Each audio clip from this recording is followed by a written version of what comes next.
Welcome to 99 TV. నేను మూల శ్రీనివాస్. కేసీఆర్కు మరొకసారి సిట్టు నోటీసులు ఇచ్చారు. సో దీంట్లో ఈ నోటీసులో సారాంశం ఏంటంటే నందినగర్ నివాసంలో ఆయన ఇంటి గోడకు ఈ నోటీసును అంటించారు నిన్న రాత్రి సిట్టు అధికారులు. దీంతో బీఆర్ఎస్లో సహజంగానే సిట్టు చేపట్టిన ఈ నోటీసులు అంటించే అంశంపై మరి బీఆర్ఎస్ నేతలంతా బగ్గుమంటున్నారు.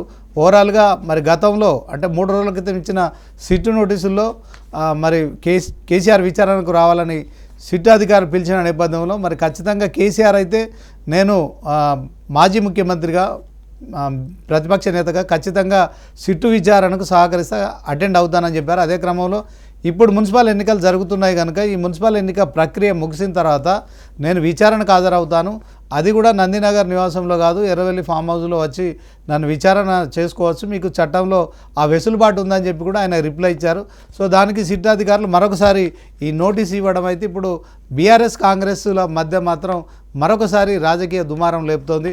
సో దీంట్లో మనం చూసినట్టయితే K Chandrasekhar Rao humble MLA Gajwel assembly constituency residence of house number 8-2-120/110/1/3 Nandinagar road number 14 Banjara Hills Hyderabad number dated 30 January 2026. So reply for your representation dated 29 January 2026.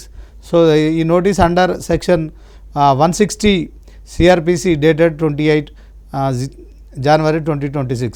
So ఇది క్రైమ్ నెంబర్ కూడా ఇందులో మెన్షన్ చేశారు. 243/2024 register at Panjagutta police station. So మొత్తానికి ఈ phone tapping అంశం అయితే మనం చూస్తున్నాం కదా. మరి క్రైమ్ నెంబర్ 248/2024 రిజిస్టర్ అయింది, ఇప్పుడు 2026 నడుస్తుంది. అంటే సుమారు 2 సంవత్సరాలుగా కూడా ఈ ఫోన్ ట్యాపింగ్ అంశంలో ఇప్పటికే మరి చాలామంది పోలీస్ అధికారులను విచారించిన సంగతి మనకు తెలిసిందే. అమెరికాలో ఉన్న మరి SIB మాజీ చీఫ్ ప్రభాకర్ రావును కూడా పిలిపించడం కావచ్చు, అదే క్రమంలో భుజంగరావు కావచ్చు, తిరుపతిరావు కావచ్చు, రాధాకిషన్ రావు కావచ్చు, అదే క్రమంలో ప్రణీత్ రావు కావచ్చు, వీళ్ళందరినీ కూడా మరి పోలీసుల ప్రమేయం ఉందని చెప్పి మరి అరెస్ట్ చేయడం, ఆ తర్వాత వాళ్ళని రిమాండ్ చేయడం, వాళ్ళు బెయిల్పై విడుదలై రావడం కూడా జరిగింది. అయితే తాజాగా మరి 10 ఏళ్ళు అధికారంలో ఉన్న బీఆర్ఎస్ పార్టీకి సంబంధించిన కీలక నేతలను కూడా విచారించిన సంగతి మనకు తెలిసిందే. సో దీంట్లో ముందుగా హరీష్ రావును విచారించారు సుమారు 7 గంటల పాటు, అదే క్రమంలో కేటీఆర్ను విచారించారు ఒక 7.5 గంటల పాటు, అదే క్రమంలో జోగినపల్లి సంతోష్ రావును కూడా విచారించారు సో ఒక 6-7 గంటల పాటు. సో మన ఇదంతా మనకు తెలిసిందే. ఓవరాల్గా ఇప్పుడు ఫైనల్గా మరి ముఖ్యమంత్రిగా ఉన్న కేసీఆర్ను ఈ అంశంలో విచారణకు పిలవడం అయితే మరి సంచలనంగా మారిందని చెప్పుకోవచ్చు. సో అయితే సిట్టు నోటీసులు ఇచ్చిన సందర్భంలో మరి దానికి సంబంధించి కేసీఆర్ రిప్లై ఇవ్వడం కావచ్చు, ఆ రిప్లై ఇచ్చిన తర్వాత మరొకసారి కూడా సిట్టు నోటీసులు ఇవ్వడం, ఫామ్ హౌస్కు మేము రాలేము ఎందుకంటే దాని పరికరాలు కావచ్చు, అదే క్రమంలో ఆ డివైసులన్నీ కూడా టెక్నికల్గా తీసుకురావడం ఇబ్బంది అవుతుంది కనుక నందినగర్లోనే మేము విచారణ చేస్తామని చెప్పి చెప్తున్నారు. అదే క్రమంలో మరి కేసీఆర్ ఖచ్చితంగా ఆయన అఫిడవిట్లో ఏదైతే నందినగర్ అడ్రస్ ఉంది దాంట్లో నందినగర్ రోడ్ నెంబర్ 14లో ఉన్న ఆయన నివాసానికి ఈ నోటీస్ అంటించారు. సో ఇలా నోటీస్ అంటించడాన్ని బీఆర్ఎస్ తీవ్రంగా తప్పుపడుతోంది. మరి ఆయన ఒక ఉద్యమ నాయకుడు, అదే క్రమంలో తెలంగాణ సాధించిన వ్యక్తి, తెలంగాణ తొలి మళ్ళీ ముఖ్యమంత్రి కూడా ఆయనే కనుక సో ఇది గోడకు నోటీస్ అంటించడం అంటే ఇది తెలంగాణ చరిత్రకు సంబంధించిన అంశంలో మరి ఇది ఒక ఖచ్చితంగా దీన్ని తప్పుపడుతున్న పరిస్థితి అయితే కనిపిస్తోంది. ఏది ఏమైనప్పటికీ కూడా ఇక మరి కేసీఆర్ మాత్రం ఖచ్చితంగా ఈ అంశంలో విచారణకు హాజరు కావాలా, మరి రేపు నందినగర్కు రమ్మని సిట్టు అధికారులు కూడా నోటీసులు ఇచ్చిన నేపథ్యంలో నోటీసులకు మళ్ళీ రిప్లై ఇవ్వాలా, నందినగర్లో విచారణకు హాజరు కావాలా అని చెప్పి కూడా ఆయన ఆలోచిస్తున్నారు. దాంట్లో ఫామ్ హౌస్లో ఇప్పటికే నిన్న హరీష్ రావుతో కావచ్చు, అదే క్రమంలో కేటీఆర్ తర్వాత మంత్రులు జగదీష్ రెడ్డి మిగతా కీలక నాయకులు అంతా కూడా ఫామ్ హౌస్కు వెళ్ళారు. ఎర్రవెల్లి ఫామ్ హౌస్లోని ఇక కేటీఆర్తో సమాలోచన జరుపుతున్నారు.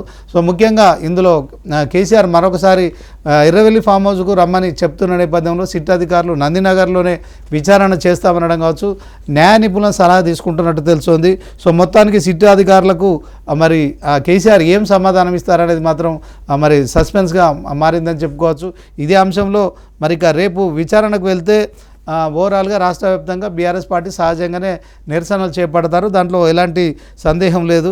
సో దాంట్లో మరి ఇక నందినగర్కు వెళ్ళాలా వద్దా అనే అంశంపై కూడా కేసీఆర్ నేతలందరితో కూడా మరి చర్చిస్తున్నారు, వాళ్ళ అభిప్రాయాలు కూడా తీసుకుంటున్నారు.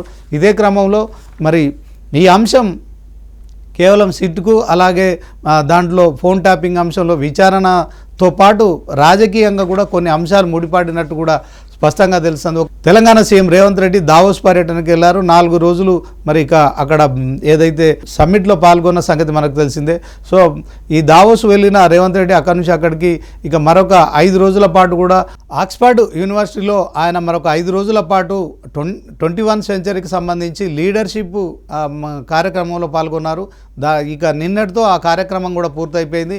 ఆయన రేపు రాత్రి హైదరాబాదు చేరుకోబోతున్నారు. ఇప్పుడు మరి రేవంత్ సీఎంగా మరి మరొకసారి తెలంగాణకి వస్తున్న క్రమంలో మాజీ సీఎం విషయంలో విచారణ పూర్తి కావాలని చెప్పి కూడా మరి భావిస్తున్నట్టు కూడా బీఆర్ఎస్ ఆరోపిస్తోంది. సో దీంట్లో ఆయన హైదరాబాద్ ల్యాండ్ అయ్యేలోపు కేసీఆర్ విచారణ చేపట్టాలనే విధంగా ఈ యొక్క నోటీసుల పర్వం కనిపిస్తోంది. దీన్ని బీఆర్ఎస్ కూడా ప్రశ్నిస్తోంది. వాస్తవానికి రాజకీయ నాయకులకు కావచ్చు, అదే క్రమంలో అధికారంలో ఉన్న వారికి ఈ ఫోన్ ట్యాపింగ్ అంశము అసలు సంబంధం లేదంటూ కూడా మాజీ ఐపీఎస్ బీఆర్ఎస్ నాయకులు ఆర్ఎస్ ప్రవీణ్ కుమార్ ఆరోపిస్తున్నారు.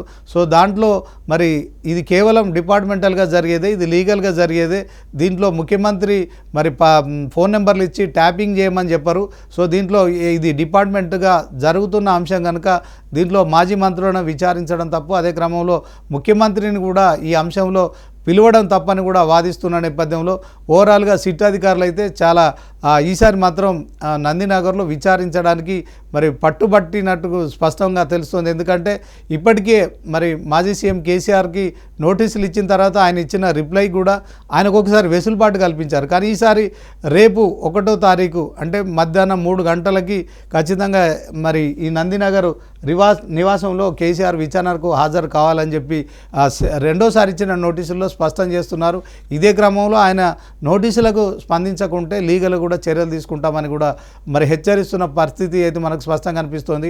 ఒకవైపు మరి మున్సిపల్ ఎన్నికలు జరుగుతున్నాయి. అదే క్రమంలో ఓవరాల్గా ఈ ఎన్నికల్లో 2 పార్టీలు కూడా ఖచ్చితంగా మరి అధికార పార్టీకి కొంత స్థానిక సంస్థల ఎన్నికల్లో ప్రజలు కావచ్చు, మరి ప్రభుత్వానికి సంబంధించిన అభ్యర్థులు ఎవరు ఉంటారో వాళ్ళకు ఓటేసి గెలిపించే అవకాశం ఉంటుంది. ఎందుకంటే అధికార పార్టీకి సంబంధించిన ఎవరైతే అభ్యర్థులు ఉంటారో వాళ్ళని గెలిపిస్తే ఖచ్చితంగా ప్రభుత్వం నుంచి కొంత అభివృద్ధి జరుగుతుందనే ఆలోచన ప్రజల్లో ఉంటుంది. ఆ ఆలోచనకు అనుగుణంగానే ఇప్పుడు ఖచ్చితంగా కాంగ్రెస్ పంచాయతీ ఎన్నికల్లో మనం చూసినాం. మరి 55% అబోవ్ సర్పంచులుగా కాంగ్రెస్ మద్దతుదారులు గెలిచారు.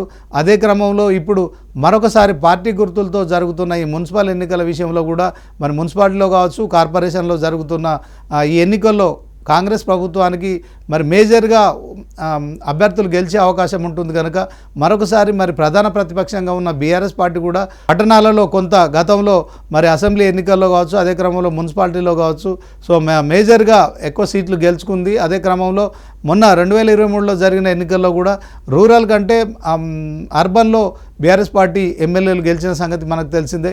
ఈ నేపథ్యంలోనే ఇప్పుడు ఈ అర్బన్ ఎన్నికల్లో బీఆర్ఎస్ మేమే ఎక్కువ సీట్లు గెలుచుకుంటామని చెప్తున్న నేపథ్యంలో సో కాంగ్రెస్ బీఆర్ఎస్ల మధ్య మాత్రం ఒకవైపు మున్సిపల్ ఎన్నికలకు సంబంధించిన ఈ ఆధిపత్య పోరు కొనసాగుతుంది. మరొక వైపు ఫోన్ ట్యాపింగ్ అంశం కూడా ఇప్పుడు హాట్గా మారిందని చెప్పుకోవచ్చు. సో ఈ హాట్ ఫోన్ ట్యాపింగ్ అంశంలో మరి కేసీఆర్ని విచారించడంతో తెలంగాణ రాజకీయాలు మరొకసారి వేడెక్కాయి. ఇక ఈ అంశంలో మరి ఇది కేవలం సిట్టుకు అలాగే బీఆర్ఎస్ పార్టీకి కాదు, కేవలం సీఎం రేవంత్ రెడ్డి అలాగే మాజీ ముఖ్యమంత్రి కేసీఆర్ మధ్య ఇది సిట్టు అధికారులు ఎవరైతే ఉన్నారో సో మరి రేవంత్ రెడ్డి చెప్పినట్టు సిట్టు అధికారులు సిట్ అంటే సిట్టు, స్టాండ్ అంటే స్టాండ్ అన్న విధంగా వ్యవహరిస్తున్నారని చెప్పి బీఆర్ఎస్ చేస్తున్న ఆరోపణల విషయంలో మరి ప్రభుత్వం ఉంది. ఖచ్చితంగా ఫోన్ ట్యాపింగ్ అంశంలో విచారణ చేయాలి. ఫామ్ హౌస్కు రావడం కుదరదు, ఖచ్చితంగా మీరు నందినగర్కు విచారణకు రావాలని చెప్పడం కావచ్చు. మొత్తానికి తెలంగాణ రాష్ట్ర రాజకీయాల్లో కాంగ్రెస్ బీఆర్ఎస్ల మధ్య మరొకసారి రాజకీయంగా వేడి రగిలిస్తుంది. దీంట్లో బీఆర్ఎస్ పార్టీ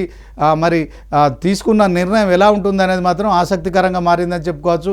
కేసీఆర్ రేపు సిట్టు విచారణకు నందినగర్లో హాజరవుతారా?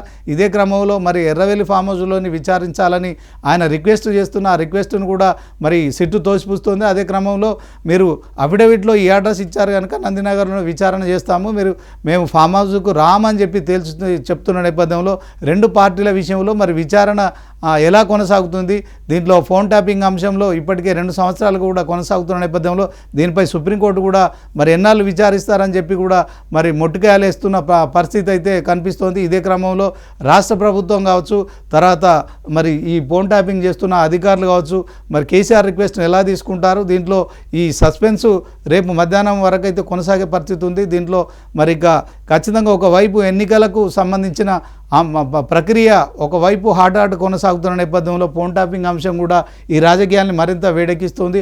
సో దీంట్లో కేసీఆర్ విచారణకు పిలుస్తున్న నేపథ్యంలో కొంత సహజంగానే బీఆర్ఎస్ పార్టీలో ఒక ఆందోళన అయితే కనిపిస్తుంది. సో మాజీ సీఎం కేసీఆర్ ఫోన్ ట్యాపింగ్ విచారణకు నందినగర్లో హాజరవుతారా, లేకుంటే ఎర్రవెల్లికి ఫామ్ హౌస్కి రావాలని మరొకసారి సిట్టుకు మరి రిక్వెస్ట్ చేస్తారా, దాంట్లో సిట్టు ఎలా స్పందిస్తుంది? సో రేపు మధ్యాహ్నం మరి నందినగర్లో విచారణకు రావాలని సిట్టు పట్టుబడుతున్న నేపథ్యంలో కేసీఆర్ కూడా ఎర్రవెల్లి ఫామ్ హౌస్లోనే విచారణ చేయాలని మరి ఆయన పట్టుబడుతున్నారు. ఈ పట్టు విడుపుల మధ్య కొంత ఇటు కాంగ్రెస్ బీఆర్ఎస్ల మధ్య ఒక ఉద్రిక్తమైన వాతావరణం నెలకొనే పరిస్థితి ఉంది. ఎందుకంటే ఇప్పటికే కేసీఆర్ విచారణకు హాజరు కాకుండా మరి ఎన్నికల సాకు చూపెడుతున్నానని కాంగ్రెస్ ఆరోపిస్తున్న నేపథ్యంలో సో దీంట్లో మరి కేసీఆర్ స్వయంగా సిట్టుకు రాసిన లేఖలో నేను ఒక మాజీ ముఖ్యమంత్రిగా ప్రతిపక్ష నేతగా ఖచ్చితంగా సిట్టుకు సహకరిస్తాను, దాంట్లో విచారణకు హాజరవుతానని చెప్పిన నేపథ్యంలో మరి ఇక ఫామ్ హౌస్లో విచారించడానికి కొంత టెక్నికల్ సమస్యలు ఉంటాయని చెప్పి మరి సిట్ అధికారులు చెప్తున్న నేపథ్యంలో ఈ అంశం ఎలా టర్న్ అవుతుంది అనేది మాత్రం వేచి చూడాల్సి ఉంటుంది.